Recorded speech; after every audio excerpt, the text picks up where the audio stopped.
What's up, everybody? Welcome to the channel. Thanks for rocking with me, tuning in.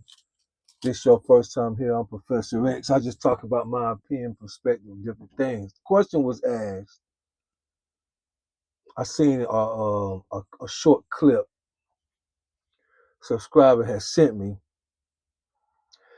where a man asked a woman, a comedian, but he was asking a woman for real, how soon into the relationship can she start asking, or should she start asking a man for some money? And let me say, first of all, that what I want to talk about obviously do not apply to all women. I want to make sure that I say that. Nothing, and let me help you all out real quick. This is off subject but on. No subject in the world, no subject that's on social media necessarily involves 100% of everybody. But there's enough that does it to create a pattern that is worth talking about. I want to say that. Just don't go to all women. Cause somebody gonna come in the comments and say, I don't do that. Okay, I mean I want you to comment. I do. But don't take it personal. Just comment based on, your experience, whatever. So get that out the way. So the lady response was, and men already know this, her response was, as soon as she start giving him some coochie.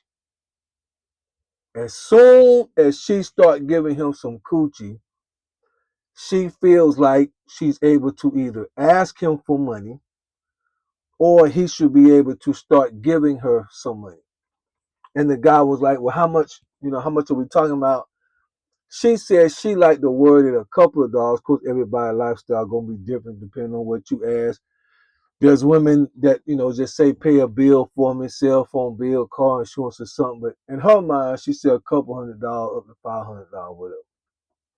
Now again, some women may say, well, I don't ask for 500, but you may want him to pay a cell phone bill, 80, $90, whatever.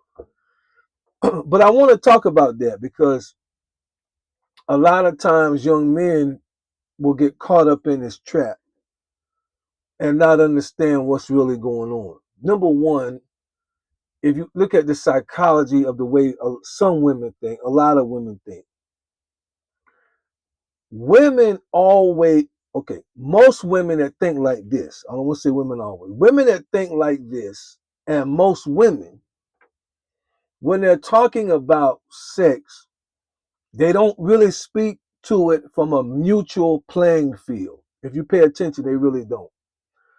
Most of the time, it's said almost like I gave him some or I gave you some. They don't never talk about it where they benefited too. They don't never talk about it how they got the sausage, they got the wood, they got the peen, they got the pounding, they got the whatever, the caressing. They don't talk about that.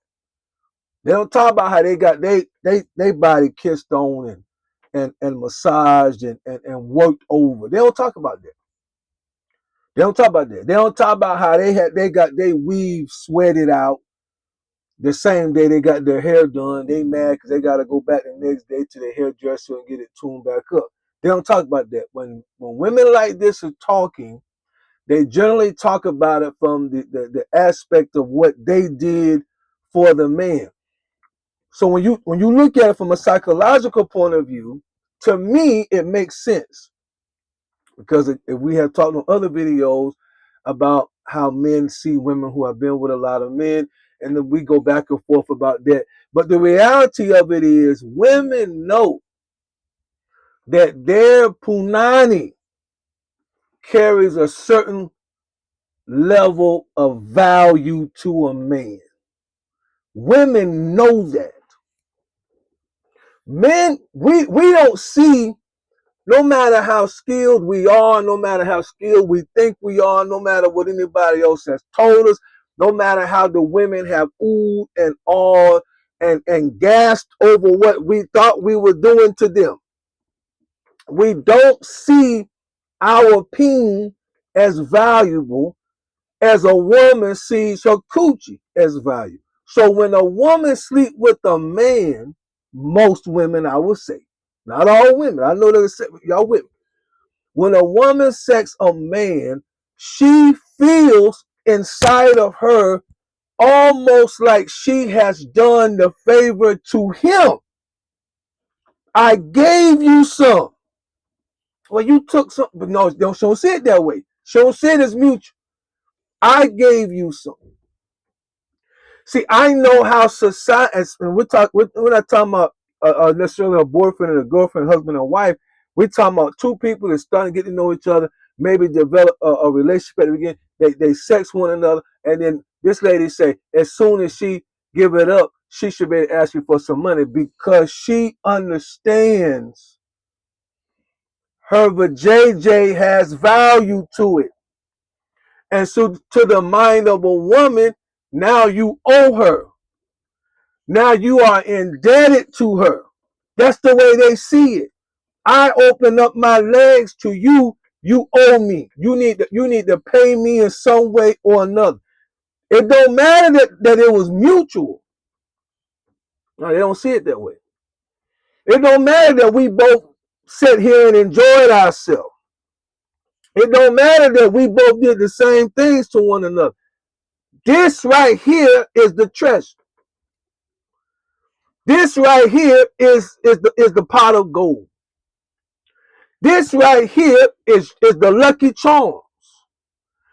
This right here is what all brings all my milkshake brings all the boys to the yard. This milkshake that I got, that's right. It's gonna cost you something. You're gonna have to pay for it. So don't get up in here and think you gonna hit this for free. But just remember to the young men who or older men who may be in a situation like that. And I want to give a warning even to the women. Once it becomes transactional with money, listen to what I'm telling you. And you may say, Professor X, I don't even care. Just pay my bill and get out my face. That's fine.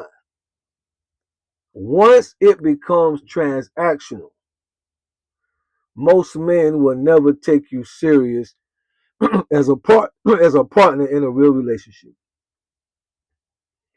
Once he may pay every time y'all together. He may leave whatever or take care. Y'all may have a set bill or bills that he paid for. He come over 3 times a month, and then he may pay, take care of your whole car insurance or whatever. But once it becomes transactional, just know he's not gonna ever take you serious as far as a relationship or a partner.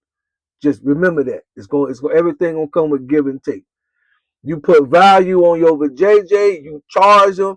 Y'all did an exchange of goods and services. Y'all. That's an exchange. That's a transaction.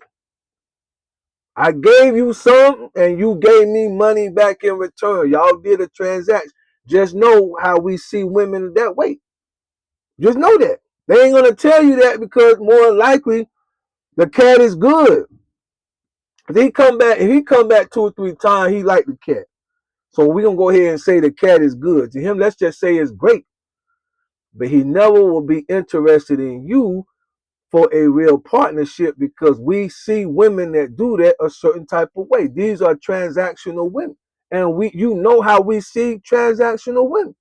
Our respect in them goes down. We'll laugh and giggle and cut it up because as men, we're gonna say whatever, we're gonna say what we have to say. But the respect is gonna go down. But anyway, I just want to come on here and just have a conversation. She said she should be able to ask for a couple $100 as soon as she gave up the vajayjay. And it makes sense to me because we already said you're gonna pay one way or another. You're gonna pay for it one way or another. But to actually put a dollar amount on it, And again, her lifestyle could be a little higher where she's saying, she should be able to ask $300-400, or she should be able to throw out, hey, there's a purse that I've been looking at. She kind of wants you to pick up on that and go ahead and get it for her and give it to her. And you say, well, how you know, Professor X, to this transaction? Let me tell you how I know. Because don't give her no money, don't send her on no trips, and don't buy her no purse, and see how often you get that cat. The moment you close up your wallet, she gonna close up her legs. Got it, goodbye.